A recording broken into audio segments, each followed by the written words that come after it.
Hey, this is Victoria from Georgia. How about we do 107 facts about somebody who's not from around here, they're from another dimension.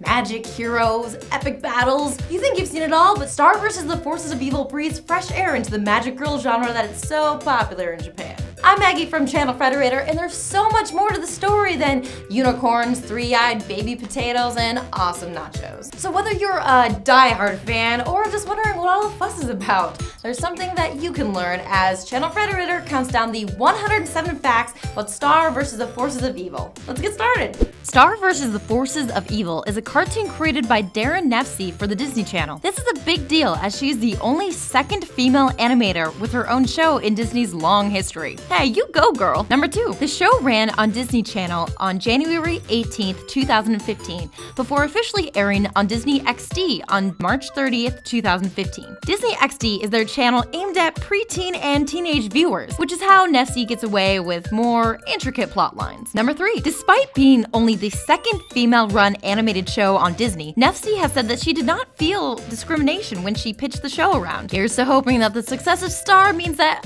many more female animators will have just as a pleasant experience in the future. Number 4. The premiere on Disney XD is currently the most watched premiere in Disney XD's history. Number 5. Before making her way to Disney, Nefcy pitched the show to Cartoon Network during her 3rd year of college. So while most of us were trying to figure out what to do with our lives, she was already opening doors with major networks. Thanks, Nefcy. That is a lot to live up to. Number 6. Nefcy studied animation at Cal Arts in Valencia, California, the same school that produced famous animators such as John Lasseter, Brad Bird, and Alex Hirsch. Maybe those names don't ring a bell, so how about I name some of their work? Toy Story, Frozen, The Incredibles, Iron Giant, Gravity Falls. I could keep going and going with the success of stories out of that animation program. Number 7. Nefcy pitched the show for Cartoon Network as the Cartoon Institute, an idealistic attempt to showcase animated shorts without the interference of Network's executives. The event didn't get her a show at Cartoon Network, but she got a glimpse into the world as she continued to develop the characters from Star. Number 8. Unfortunately, it would take 6 years before Nefcy successfully pitched it to Disney. In those 6 years,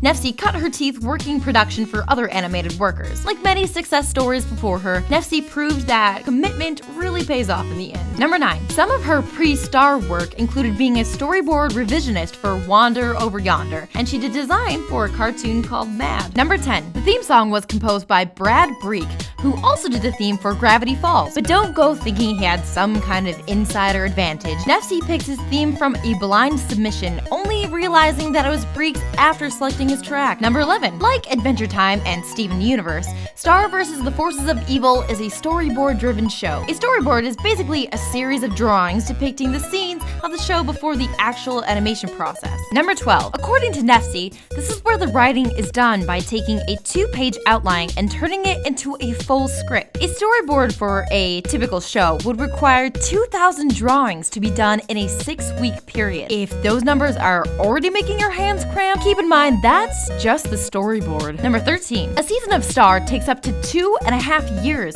to make from start to finish. So next time you see an episode and are in awe of how polished it looks, you can think back to that number. Number 14. After years of watching stereotypical female leads in America, Nefcy decided to base Star off of the characters she admired coming out of Japanese TV shows. Female heroes in Japan are often empowered and have agency over their own decisions, something that we often lack in American productions. Come on, America, get with the times. Number 15. She also actively worked against other known tropes in magical girl media, like Star hiding her powers or being overly heroic. In that sense, Star was developed a lot like popular comic book character heroes in the day. Their creators looked at similar characteristics in the field and picked what they liked and changed what they didn't, and ended up with an iconic superhero like Spider-Man. With great girl power comes great responsibility. Number 16. Nefcy originally wanted Star to be a 4th grader, but executives wanted the character to be a little bit older, which is how she ended up in middle school. This may have been different than what Nefcy wanted, but it allowed the show to play around with concepts that fall more in line with the teenage audience of Disney XD. Number 17. In fact, Nefcy and her friends drew a comic while they were in middle school about what high high school would be like. The only problem was that when they made it into high school, it was nothing like what they had written. Star is an opportunity to create the high school that she envisioned. Number 18. In early drafts, Star Butterfly was a normal human who wanted to be magical, but ended up accomplishing her goals through sheer determination. Eventually, she turned into a magic wielder, but never lost the determination that drives every episode. Number 19. Star also doesn't really go after bad guys unless they're attacked first. Another attempt to avoid common anime tropes. What may seem like a bad decision. I mean, come on, who doesn't want a hero who fights the bad guys? Ended up making Star stick out even more. The show revolves around her sometimes awkward interactions with baddies and the complications that arise when she misuses her powers. Number 20. Star might seem fearless, but she actually suffers from colorophobia, more commonly known as the fear of clowns. Oh man, that is definitely the most relatable part of the show. Where was Star when I was watching It by Stephen King for the first time? Number 21. Eden Sher, the voice of Star, likes the character because she's always wrong and always messing up, but has a good heart and is fiercely loyal when it comes to friends. Number 22. Nefcy's influences are primarily Japanese, like Sailor Moon, Dragon Ball Z, Kamehameha, Magic Knight, Ray Earth, Revolutionary Girl, and Unico, which if you aren't familiar with those, I think it's easiest to say that her Japanese influences come from widely intense shows with female leads. Number 23. As for American influences, Nefcy has cited shows like Buffy the Vampire Slayer and other comic books Scott Pilgrim that have helped define her style. Number 24. When finding a voice actress for Star, Nefcy had a lot of voice actresses auditioned, but they sounded quote-unquote too pretty or too princessy until Eden Sher auditioned. Number 25. The two protagonists started out quite differently than what you see on screen. Star was supposed to be more like Sailor Moon, and Marco was supposed to be obsessed with Dragon Ball Z. Even more surprising, these close friends were originally written as enemies. What we ended up with is pretty amazing, but can you imagine Sailor Moon going against Goku? Ah, the possibilities! Number 26. Star, Ludo, and other series regulars came from the land of Mewni, a kingdom in an alternate dimension that is based on the Arthurian legend. That isn't a throwaway comparison either. The show consistently embraces the magical grandeur common in the time of King Arthur. Number 27. Though she seems like it, Star isn't human. She is, instead, a humanoid species known as Mewman, a person from Mewni. This allows her character to be written as a fish out of water quality when she's on Earth, kind of like Mork from Orc. Number 28. Despite her appearance, Star Butterfly is absolutely a princess. Come on though, after all we've told you so far, do you really expect Nefcy to create a typical princess? Number 29. People from Mewni go through puberty instead of puberty, which causes the growing teens to turn purple and gain extra limbs. Kind of like a caterpillar turning into a butterfly, but with a lot more angst. Number 30. After going through puberty, Star gains a small set of wings on her back. I got a lot of things during puberty, and wings were not one of them. Number 31. Independence Day celebrates the day that Mewmans defeated the monsters and established Mewni. This first episode aired on August 17th, 2015, which is the same day as the Indonesian Independence Day. That's a happy little coincidence, don't you think? Number 32. Mewni is full of magic and oddities. For instance, did you know that when eating a Mewni calzone, the delicious treat will also tell you when you're gonna die? That means that every character on the show is only one visit to Olive Garden away from facing their own mortality. Number 33. Star goes to the Echo Creek Academy, and their football team is the Awesome Possums. Number 34. Since she is a princess, Star receives the royal family wand at the age of 14 per Mewni tradition. The wand adjusts its appearance based on the person holding it.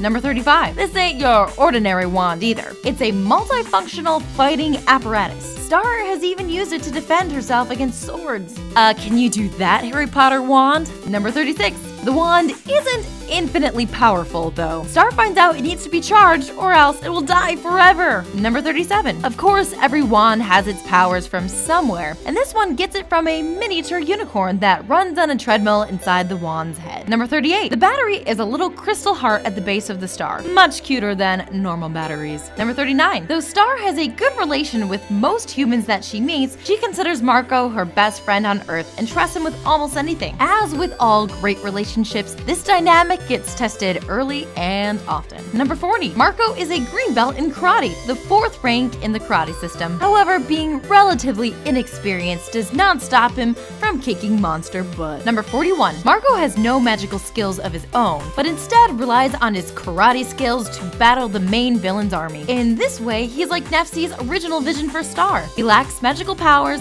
but is still able to contribute through his own will and determination. Number 42. MacArthur calls fans of Marco meatballs. Number 43. Marco's full name is Marco Diaz, making his initials MUD, which seems perfect for a scrapper like him. Number 44. Also, don't sleep on Marco's super awesome nachos, a special treat that he's making in several episodes, which is like a foreign delicacy to a princess from another dimension. Number 45. Despite fans' desire for them to get together, Marco is interested in someone else, Jackie Lynn Thomas, a skateboarding girl that he's known since kindergarten. Number 46. However, because Star and Marco danced together under the blood moon, according to legend, their souls are now bound together for eternity. I knew they seemed destined for each other. Number 47. Fans that want the two together have nicknamed the couple Starco.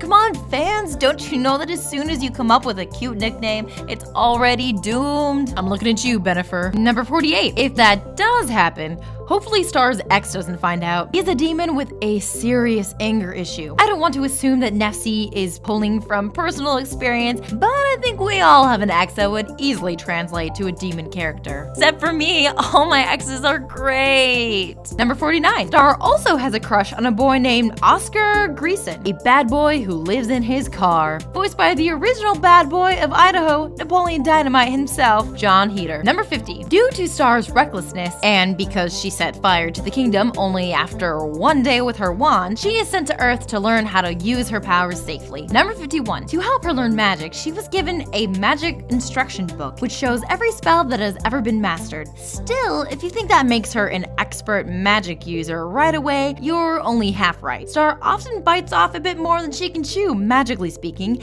and gets herself into trouble. Number 52. Star finds Glossorect, a physical embodiment of the book, too disorganized to look up anything important. Number 53. Glossorect is voiced by Jeremy Tamber, who you probably know for his role as George Bluth Sr. in Arrested Development. Number 54. Though the wand is a valuable family heirloom, Star has shown to be rather reckless with it, using it as a weapon and doing magic rapidly from it. Star is even seen chewing on the wand. So something you chew on that can be recklessly used as a weapon is basically a pencil, but also magic can come out of it. At number 55. Star has an arsenal of crazy spells. Some of her favorites include Mega Narwhal Blast, Jellybean Hallucination, and Bunny Rabbit Blast. Number 56. Star was babysat by the Royal Guards, which is where she was taught how to fight monsters. She's like Arya Stark from Game of Thrones in that way, except hopefully a little more kid-friendly. Number 57. Ludo is the main antagonist to Star, who controls an army of monsters in his quest to gain Star's wand. Number 58. Ludo, the main villain and coveter of Star's wand, is voiced by Alan Tudyk from a long list of projects such as Firefly, Young Justice, and Big Hero 6. Number 59. Ludo's design is loosely based off of the Japanese kappa, or river children. Kappas are usually mischievous tricksters. Number 60. That's not the only secret reference in Ludo's name. Ludo is also Latin for I play, further leaning on the mischievous nature of this villain. Number 61. Ludo wants the wand so bad that he can, of course, take over the world, but that's not all that he wants. What he wants most of all is to have a big boy body and become a lifeguard. Again, Nefcy is layering on realistic attributes to her characters. Ludo is lashing out because he's insecure. Poor guy. Number 62. Ludo has a phobia of being tickled, which must have been rough considering he gets visited by a tickle monster at a birthday party in the show. Number 63. Ludo may be evil, but he is also quite cowardly and weak, mostly hiding behind even bigger monsters. Number 64. After repeated failures, Ludo eventually hires a monster named Toffee as his evil efficiency expert. Kind of like bringing in a consultant to help your failing business, but this business is being an evil jerk. Number 65. Toffee is reptilian and can regenerate, just like a lizard. Number 66. Still, despite regenerative powers, he's missing the middle finger on one of his hands. I wonder if he used it too much. Number 67. Unlike other monsters, Toffee is seen wearing a suit and tie in all of his encounters. This helps sell the serious nature of his devotion to evil. Number 68. Toffee also tells Star that the secret to destroying her wand is by using the first spell her mother taught her, called the Whispering Spell. Number 69. The sinister villain Toffee is voiced by Michael C. Hall, who played everyone's favorite serial killer, Dexter. Number 70. Ferguson and Alfonso, nerdy friends of Marco, are voiced by Nate Torrance and Matt Chapman. Torrance you may know from the recent critical hit Hello Ladies, and Chapman was one of the founders of Homestar Runner and the voice of Strong Bad. Yeah, that's right, Strong Bad is playing a nerd on the show. Oh, the humanity! Number 71. There's only one monster in Ludo's gang to have successfully captured Star's wand without destroying it, and that monster is Lobster Claus. Number 72. If you recognize Lobster Claus's voice, then you must be a fan of comedian Brian Posehn, who voices the evil crustacean. Number 73. The show references an alternate school Star would need to go to if her behavior does not improve. St. Olga's Reform School for Wayward Princesses. It's based off the real Olga of Kiev, who was not too nice to those who wronged her during her rule in 900 CE. Number 74. St. Olga is run by Miss Hanius, a strict woman who is played by Jessica Walters. They could not have picked a better voice than the matriarch of the Blue family from Arrested Development. I love all my children equally. I don't care for Star. Number 75. You may have noticed a trend for the show. It has an amazing voice cast. Here's a rundown of some shoutouts. Marco is voiced by Adam MacArthur, who has played characters such as Prince Lee Char in Star Wars: The Clone Wars. Number 76. In the episode Party with the Horse, the crew goes to Amethyst Arcade, which is populated by nerdy squares. All of the squares are voiced by Eddie Deason, aka Mandark from Dexter's Laboratory. Number 77. Ponyhead is voiced by Jenny Slate, who you might recognize from Bob's Burgers and Jean Ralphio's sister on Parks and Recreation. Number 78. And true television character actor Danny Woodburn gets in on the action as the voice of Pixie Taskmaster. Okay, that's it. They got Mickey from Seinfeld.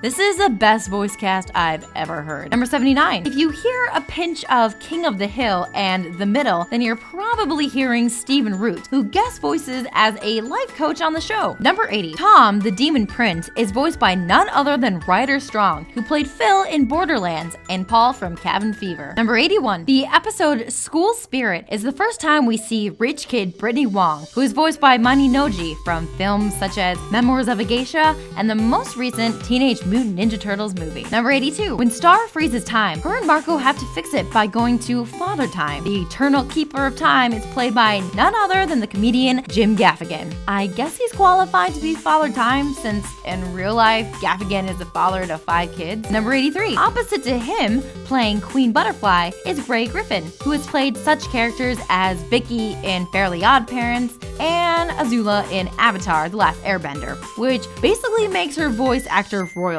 in the animation world. Number 84. How do people travel between dimensions? With a pair of dimensional scissors, of course. These tools are used throughout the series to tear into the current dimension and transport people to the location of their choosing. Number 85. Star traveled to St. Olga and other dimensions using her dimensional scissors by cutting a tear in reality to create a portal. Breaking reality frees up the show writers to pitch virtually anything because they have a character that can go there with the drop of a hat or the snip of scissors, I guess. Number 86. Despite their power to jump dimensions, dimensional scissors are shown to be a pretty normal accessory for those outside of Earth. Number 87. According to composer Brian H. Kim, each dimension has its own sound, and that Echo Creek is based on laid-back LA indie rock. I can only imagine what kind of music we will hear coming out of the more evil dimensions. Number 88. Each person is seen owning a different pair of scissors as well, sort of like how the royal wand is different for each person. Number 89. The landscape of the time dimension resembles Salvador Dali's painting,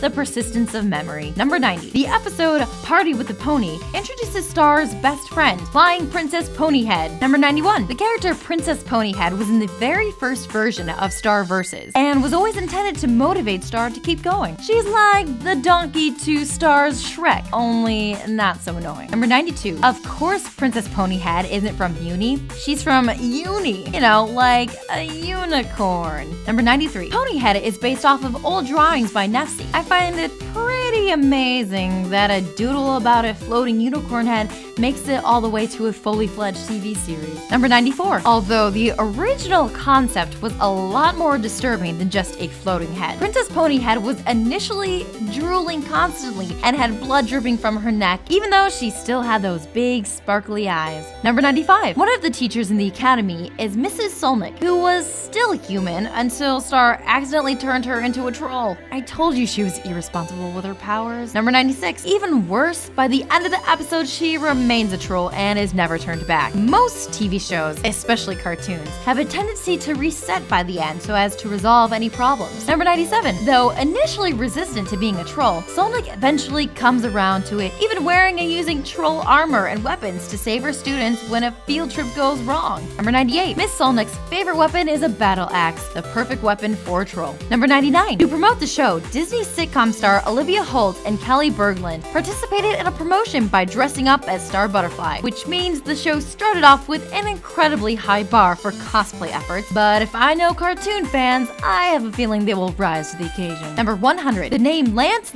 Revolution within the show is similar in name and playstyle to the popular riddling game Dance Dance Revolution. Number 101. Though there hasn't been any confirmation on where Echo Creek is located, the name and general look are similar to the real-life Echo Park in Los Angeles, California, which would explain the choice of LA indie rock for that dimension. Number 102. In the episode Sleep Spell, Marco keeps a tally of all the times that Star has saved him and vice versa. The tally at the beginning of the episode is Star 27 times and Marco 4. By the end of the episode, the score is 29 Star and 5 Marco. Looks like Marco still owes Star big time. Number 103. Despite Star's easygoing nature, her home is actually pretty close to danger, as it is within view both of Ludo's castle and the Forest of Certain Death. Forests with a literal name are always a problem. I'm looking at you, Hogwarts, and your forbidden forest. Number 104. Nefcy has a catalog of short films that she's worked on in the past with different animators and artists, including a short about Patrick's Day with Bobby Miller. Number 105. In addition to animation, Nefcy often paints. She has contributed to the art show Art Attack, which is a British TV show revolving around showcasing art on Disney Junior. Number 106. If you are as fascinated in her process as we are, Daron Nefcy has a Tumblr blog called Hi, I'm Daron Nefcy,